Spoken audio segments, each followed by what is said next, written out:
von Domino's Pizza, was für ein Name, oder? Da hätte ich gerne in den 90ern angerufen. Hallo, hier ist Ramon de Leon von Domino's Pizza. Bringt dann das Wasser in uns zusammen. Apropos, Mittagessen gibt es um 13 Uhr, Sie brauchen sich jetzt also keine Pizza bestellen. Ramon de Leon hat relativ früh die Möglichkeiten für B2C-Unternehmen im Bereich Social Media erkannt, hat die Umsätze von praktisch 0 auf 70%, die Umsätze, also die Online-Bestellungen, erhöht und ist seit 2013 Senior Social Media Strategist bei Rise Interactive. Sein Thema ist Humanizing Your Brand, One Conversation at a Time. Begrüßen Sie bitte mit Wasser im Mund zusammenlaufend Ramon de Leon.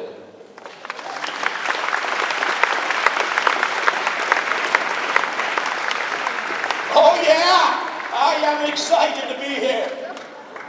Back in Austria, RamonWOW. Now you know what? When I got invited to come share what I am going to share with you, called the mind of Ramon and the passion of RamonWOW, I said absolutely, let's do this because I love Austria. Now, a quick snapshot about me. I started my career as a 19-year-old kid that wanted to deliver pizzas back in the States. And fortunately enough, when I did that, I paid attention to the words, paid attention to those constant examples of my parents who said, whenever you go do something, you better be the best at it or don't even do it. That applies today. It doesn't matter if you sell pencils door to door. It doesn't matter if you're the company that makes the pencils or you do whatever you do. You got to make sure that you're the best at it. I'm going to share with you what I call my first mindset. That mindset is showing up early. You need to show up early with the desire to make a difference. Now in here today, who was the first person to show up to the event other than the people that work here? Figure that out because I want to talk to you. I got a gift. Now you see, the thing is that my first day on the job, if I would not have showed up early, I would have actually been fired because I did not bring a belt. See, a belt was part of the uniform. So when I showed up and I didn't have that belt, they didn't let me work. But because I showed up early, I was able to go back home, grab a belt. And if I would not have done that, who knows how many was that, 25, almost 30 years ago, I wouldn't be here today. So whatever you do, make sure you show up early. It could be trying out an app. It could be trying out a new route if you're an airline industry. It doesn't matter. You need to test A and B to come up with the right path.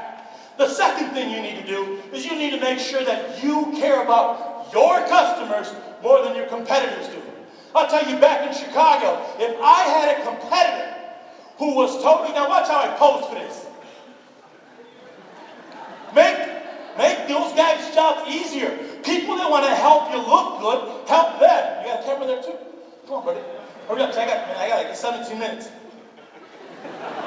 All right, got it. So what I'm trying to tell you is that my competitors, if they were not paying attention to their customers, I would rip their customers from their database and make them my best friend. So care more about your customers than your competitors do. See, back in 1989, that was me. This pizza delivery guy, when we got called out by McDonald's and they thought that they were going to take over as the pizza delivery kings of Chicago, give me a break. We went back the next day. We hit them hard right where it hurts during lunchtime, and we gave away 300 pizzas by the slice during lunchtime. So if you are ever at those Golden Arches, try and order a pizza. I'm just saying. So really quick, in a nutshell, the things that really have been very beneficial to me is that back in 1998, we pioneered e-commerce. When no one wanted to do it, when no one wanted to be a part of it, when you just mentioned the word anything, they said, well, I think I got a different meaning. We did it. We did it with the dot-coms, which were the startups of the 90s. We were very successful in it to the point that it not only drove our sales from 3.5 million in 2000 to doubling it a decade later, but it also gave us 70% digital revenue. I don't care what company you have. If you're able to take 70% of your business, 70% of your orders without having to answer the phone or talk to a customer, let me tell you, there's a massive ROI in that. We already were using the tools that we had at hand which were ICQ and AOL Instant Messenger. For me, that was my microblog. That was Twitter before Twitter was invented. And I'll show you some awesome love that we did with students when Facebook first hit in 2005. Now think, in 2005, how many megapixels did you have in your pocket? Well, if you had Samsung's first 5-megapixel phone in 2005 in Korea, that phone cost $1,000. So just think, how many university students had those megapixels of life in their pockets? 0. So what we did at the universities, we took photos. We took photos of everything we did. We put them on our blog. We had a real simple blog, massive photo section, telling students, go on there, swipe and steal these pictures. We were using the tools that we had in hand. In 2005, very simple message review boards, before Yelp was invented, before TripAdvisor was invented, so that when these new tools came in, we already had muscle memory and we became masters of it. We already were used to talking to customers in 5, 10, 15, 20 characters, so that when Twitter was invented, a decade later, I said, yes, I have an extra 100 characters. And my brand competitors were saying, what in the world, how could I say what I need to say in just 140 characters? I loved it absolutely so much that I considered going back to college in 2005, just so that I can open up a Facebook account. Try and go figure that out. In reality, what you want to do is you need to become a problem finder. You become a problem finder, then you promote your solutions. See, the thing is that if the problem's already been found, it's you plus probably another 50 people trying to give the solution. But if you're the first person to find it, or within those first, you already have the ins, because you're saying, I have identified this opportunity, let's talk about it. You need to make sure that you're asking the right questions. Always ask, so what are your goals about doing this? What's your budget? How are you performing? Why? And I love number 5, which is what are you going to do about it? Now, as we continue to go forward, my goal today is to inspire you. I want to inspire you to make a difference in the lives of your customers. Realize that people will only capture what's important to them, be it a wedding or be it a selfie. It doesn't matter how many hashtags or how many do this logos you put in their face. If you are not important to them, it's not going to happen. You need to make sure that you give customers a rock star experience. And I love sharing this photo because what I have learned over the years in digital marketing is that if it were not for women, there would be no social media. Make sure you are important. I love this in New York, a pedicab. So the 2 ladies in there said, please take the photo, take the photo. Doesn't matter the size of the business. Today with digital marketing tools, it doesn't matter if you sell pencils door to door. You can be a multinational, international business. Your content, everything you say, everything you do is your digital DNA. I don't care if it's Snapchat, somebody saw it and somebody probably captured it. There's no big digital eraser. It doesn't even matter if the EU says, Google, you have to delete it. Somebody read it. Now I got a massive question for you today. If you were to dissolve, be it if you were not to exist, Alex, get ready. If you were not to be around anymore, would your customers miss you? Well, let me tell you, this is my 3rd time in Austria. And if I landed here and they said, Ramon, Almdudler doesn't exist anymore, I would have cried. But I am so glad it still exists. Almdudler, I love you. Treat your customers like friends. When you treat your customers like friends, not like numbers, not like KPIs, they will have your back. They will carry you. You will carry them when things are great or when things are bad. This is what you don't do to your customers because you wouldn't do it to your friends. You don't say, I didn't hear that. I didn't see that. I didn't say it. You own up to it. You say, I am the face behind the logo. Like it or not, I'm the responsible guy. Now check this out. Now check this out. Back in Chicago, we live in this life camera action society. Well, I'll tell you what. Here in Graz, Austria, you guys do the same. Check this out. Now, DJ, I want you to help me. I want you to help me. Just raise the volume. Check this out. Just raise the volume here. DJ, take me a ball. Let's get it high.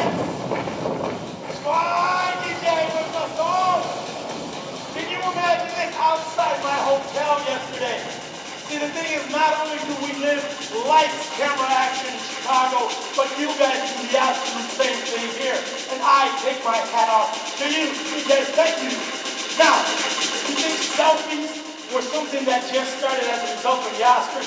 We kind of do this every winter when it's 40 and 50 degrees below zero, because this is the only way that you can actually get out there and do something. You have to be so quick with things to make sure that you keep flashing blinking your eyes so that your eyelids don't get stuck. What was very powerful for me was managing the micro interactions. See, those micro interactions create shareable moments. If you can make your customer smile, if you can make your customer feel absolutely incredible, these micro interactions become macro interactions. Here's an example. Check this out. This is 2010 at 3 o'clock. This is a tweak why some brands do not want to be involved in social media. The worst customer experience, Ramon. Oh my God, you guys just can't do anything right. That's 3:02.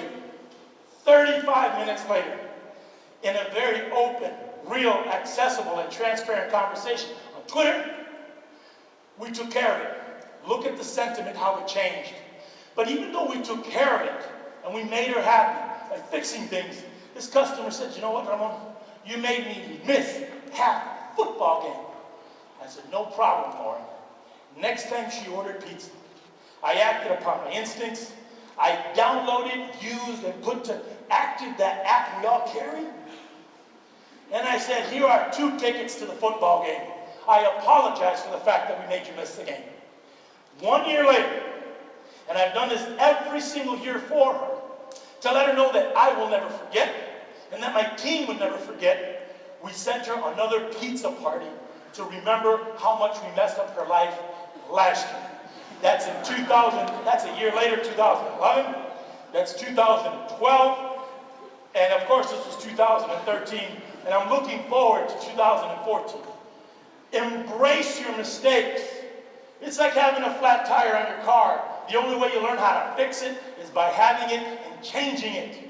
Yes, you could probably call somebody to come and fix it, but when you get down there on your knees, when you get those hands dirty, you are just totally going to be a lot stronger and better for your brand. When we did this, little did I know that Party Aficionado, a teacher out of the University of California at Riverside, actually made it into a case study, and she uses it as part of the curriculum. Focus on the feeling.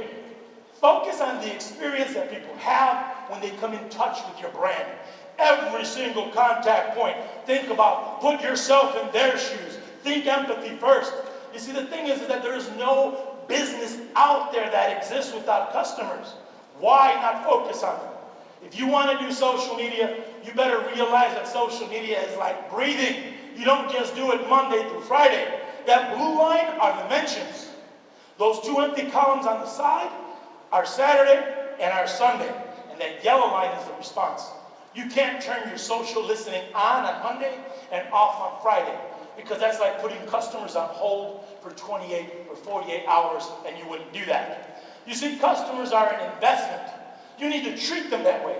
Be it time, be it money, be it digital, be it whatever. They are an investment, and you need to nurture. So while I'm at a conference in the Central Business District in Sydney, Australia, I get a tweet from a customer that just says, Ramon, I've just ordered pizza. That's all he says. It's on the way. So I take out that remote control of life that has a video camera, and I make a 30-second video and I post it on YouTube that basically says, Zach, thank you very much for ordering. I appreciate your business. That strikes an emotional chord. Those emotional chords create shareable moments. This was his response to me via video. I guess it didn't play, huh? Good break to take a drink of water. Hey Ramon, it's Zach. Thanks so much for sending us the video. It really means a lot when a brand reaches out to you and touches you. You've done an amazing job with your brand here in Chicago, and Kylie and I both just wanted to say thank you. So from me, thank you, and from Kylie, thank you. Have a great time in Sydney. Now, just like dating, gentlemen, just like dating, if you make mama feel incredible, you have a high probability for another date. Just saying. Look at what mom had to say. Thank you, Ramon, for your kindness to my son, my daughter-in-law. It's the epitome of customer service. See, the thing is that customers are an investment. I mean, why not nurture them? There's nothing you would do from either buying a plant or investing €1 and not trying to do everything you can to make it grow. Also realize that, see, your customers are your biggest brand advocates, as well as your employees, which you're already paying anyway. But see, me and American Airlines, we got this, I don't even want to say love-hate relationships, because I love them more than I dislike them. But on this one particular flight, I just took a photo, and I posted and I said, hey, American Airlines, I love that you put your Twitter ID on a napkin. So someone else that follows me says, you know what, this might actually work, because I am now going to follow them, and because Ramon, you follow them. So basically, as an advocate of the brand, unpaid, I basically got them another follower. But what was really cool is that after that, in a long conversation, the airline engaged with their new follower. Hi, how are you? What are you doing? Have you ever flown us back and forth? Or potentially she might take a flight in September. Now, who knows if that's going to happen? But the thing is that you're getting this conversation, which is better than getting no conversation at all. So check this out. About a year and a half ago, I'm coming back from a conference in Paris, and I tweet American Airlines. And I said, American, when this plane lands in Chicago, I would have finally reached executive platinum status, meaning I have flown 100,000 miles. And I said, can I get any love? So they tweet me back and they said, yes, we sent you virtual confetti. And I'm thinking, wow, this is an airline. This is a global brand. This is not like me, some guy with 6 pizza shops. I don't even know how many planes, take off and land, how many contact points they have. Hundreds of thousands, possibly a day. And I got a tweet back from them. That's awesome. When the plane landed, 7 or 8 hours later, welcome to Chicago, the weather, this, the baggage claim, that. With the following passenger, Ramon, please make your way known as you exit the jet bridge. Now, when you're on an international flight and you call your name out like that, it's typically not a good thing. I didn't have a connecting flight, so I was kind of worried. So I was seated in 3A, and I kind of went like this. I said, okay, cool. There's no dog and there's no police. So as I walk out there, this is what happened. You're not going to believe this world. Jet bridge. All right. I just got off the plane. I've been in Chicago only a few minutes, and then I hear my name said, Ramon de Leon. Please come here. So I am being greeted by staff, friends here from American Airlines here in Chicago, and your goal is what was your message to me? Congratulations on your executive platinum status. Woo! Oh my God! Thank you very much. Now that's a large brand. Now does that happen to everybody? Absolutely not. But the thing is that it happened to me, and I've been sharing this story all over the world, to the extent where even a friend of mine, Captain Merritt, says, Ramon, American Air's Twitter ID, it's like your personal Siri. I just love watching you guys talk back and forth. But when you're humanizing your brand, and you're letting people get to know the face behind the logo, you're going to have days like this, when you're going to wonder, you're going to feel the weight of the brand on your shoulders, and you're going to say, I can't believe I actually decided to do this. This is worse than working out. Why did I decide to do this? But if you stick with your guns and you trust with your instincts, you will eventually get some love from your customers and your friends that say, thank you for doing just that. You need to trust your instincts if you want to humanize your brand. And the way that you do that is that you have to be your own caffeine. You have to be the person that lights up the room when you enter. You see the way I entered? Not the kind of guy that lights it up when you leave. You can't be lazy. You can't be boring. And I told this to Disney. I said, you know what, I love your hotel rooms, but your toilet paper is boring. Next time they hired me to speak, this is what they did, and I said, thank you very much, Disney. You need to keep your eyes open. You need to think, is what you're tweeting saying, is it true? Is it helpful? Is it inspiring? Is it kind? If it's not, stay away from the send button. You need to get people's attention because people are busy. Either tweeting, looking down at a conference, or brushing your teeth in the central business district in Central Australia. You need to realize that social media, it's about people. It's not about the technology. It's always been about people. Now check this out as we wrap this up. I want to use this as an example on how even the smallest of businesses or the biggest of brands, we're going to need volume, can make a difference. You can make the simple spectacular. Disco cat.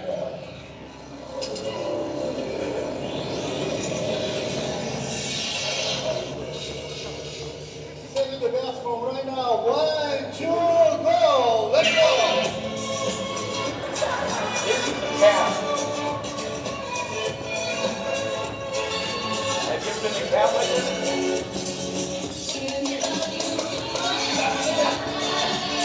See, the thing is that we complain. We complain, where's the ROI? We always say, show me the money. What are you doing to deserve the money? Look at this cab driver. He is doing everything he possibly can to deserve that money. Step volume up a little bit on that. They look like they're having a great time. Hopefully as you leave this conference and you tell the entire world how great of a time you had, I don't know if you'll have this kind of cab ride back to the airport.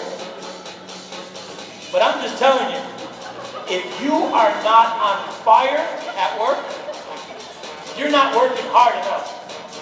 Now you finally got some music there, DJ? There we go. We're waiting for that. There we go. Now come on, hit that a little bit higher. You don't need to be famous to be unforgettable. A little bit louder, DJ. Oh, man. You don't need to be famous to be unforgettable. Realize that difficult is good. Because if it's difficult for you, it's difficult for your competitors. My name is RamonWOW. I have had a blast.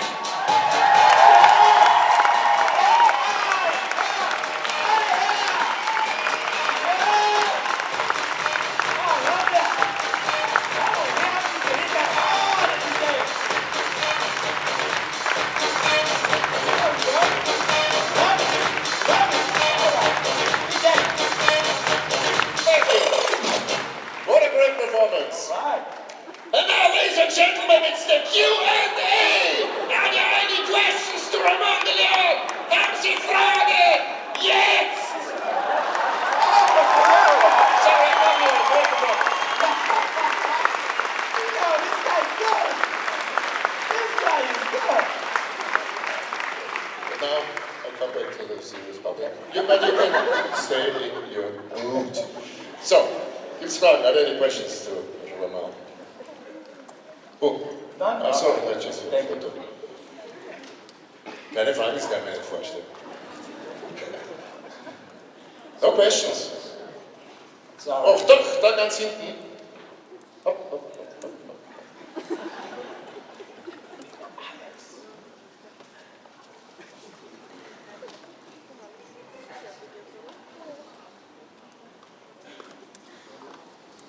Hi, my name is Connie, and I wanted to ask how it is possible to humanize a pretty boring product. I mean, you can even humanize toilet paper, but I'm interested in your suggestions on how to make a brand or a product, especially in the B2B business. Okay, I'll give you an more example. interesting. Look down. Tell me about this carpet. This is commercial grade carpet. What's exciting about it? So let's just say this beautiful place is my place, and I need the carpet. The way that you can humanize this, you have to understand, is think about how much time I'm going to spend on this carpet. You could show, how is this being made? How do we engineer it? How do we install it?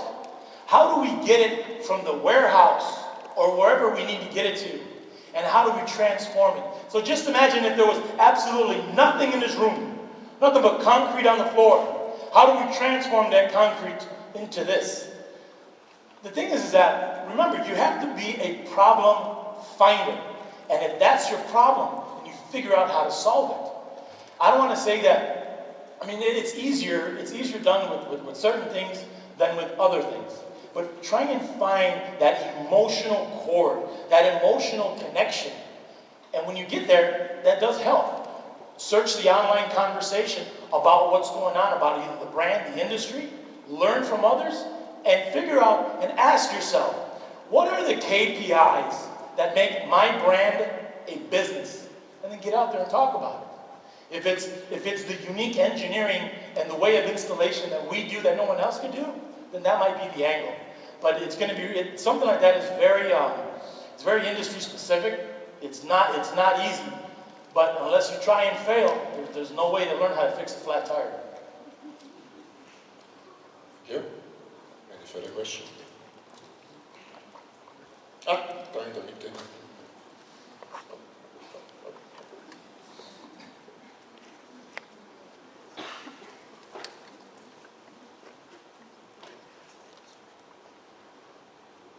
Hello, my name is Karl-Heinz. You said you used Twitter before Twitter was invented, and you used Facebook before it was public. What do you use now? I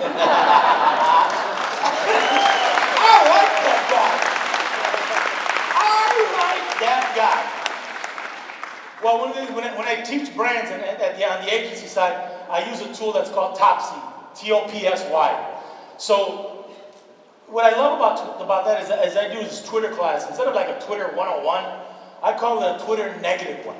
So you go to the website, T-O-P-S-Y, and if Google were searching for something on Twitter, that's where they would go. So you type in there the topic that you're looking for, and it will give you breakdown of data by language, by the past hour, 2 hours, month, week, etc., etc., etc. And then I use that to be able to show people how to use Twitter.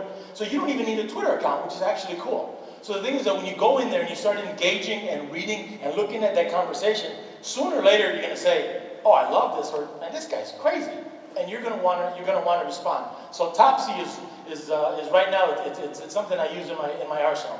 The other thing I use, it's Twitterland, TWTR Land, TWTR Land, and what I use that for is competitive intelligence. So I take my competitor's Instagram account, I take my competitor's public feed on Facebook, no, actually, no, this is Twitter, Instagram, and I put it in there, and it tells me what is the most popular content that my competitors are posting and sharing. And then I compare that versus my own. And I say, it lets me know either, is it topic-based, is it photos, is it text, is it geolocated? It's going to depend on your brand. So TWTR Land are two things that I use a lot. And I also read the blog of Ian Keary out of Dublin. I-A-N, his first name Ian, and the last name is C-E-A-R-L-Y, or Cleary. No, it's clear with the Y. He has an incredible blog with Razor Social. So and they're doing some incredible stuff out in Dublin. Thank you. Noch eine Frage, eine All right. mit hier vorne.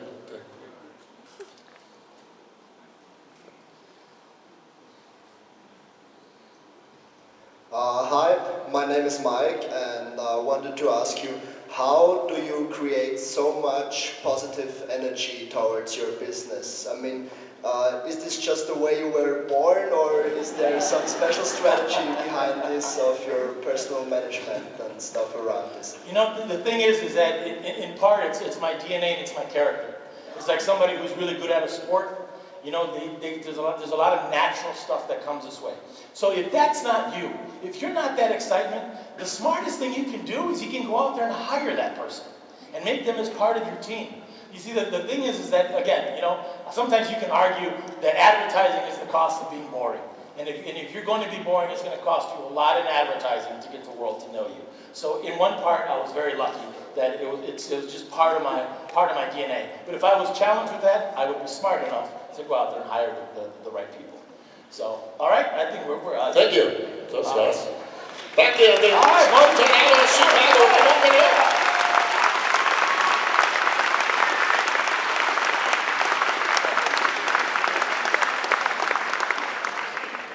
Ja, dann wird es jetzt das Wellwesen schon wieder haben, ne?